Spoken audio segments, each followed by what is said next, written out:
Bonjour à tous et bienvenue à la Minute Paroissiale.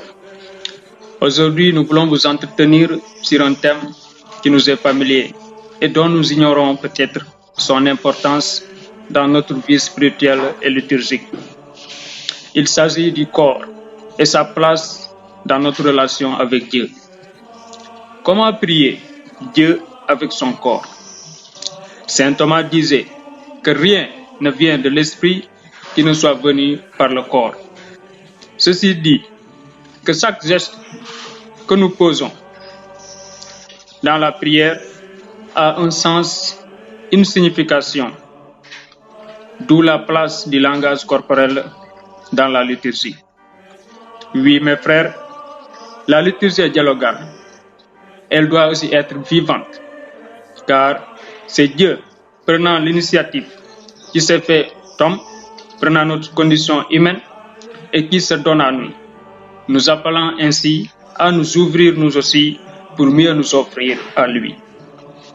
C'est pourquoi Saint Paul, dans sa première lettre aux Corinthiens, du chapitre 6, verset 20, demande à ses fidèles de Corinthe de glorifier toujours Dieu avec leur corps.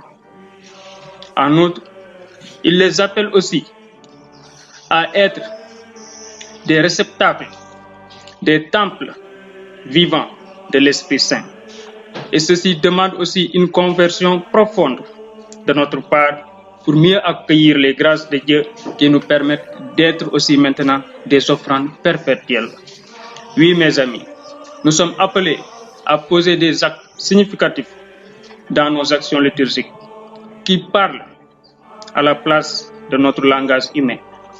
Ceci dit que nous devons être des offrandes perpétuelles à la louange de gloire de notre Dieu. C'est pourquoi même Saint Paul le dit dans sa lettre aux Romains du chapitre 12, verset 1, à savoir, soyez des hosties vivantes, saintes et agréables à Dieu.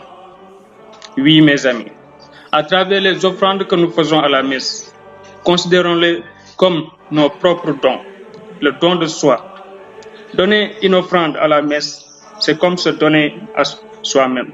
C'est ainsi que nous connaîtrons davantage l'importance de notre propre corps dans les gestes que nous posons. Ainsi, à travers les mains qui nous aident à prier, à travers nos pieds qui nous aident à nous agenouiller devant le Seigneur, devant le Saint-Sacrement, soyons ainsi des offrandes perpétuelles à la louange de gloire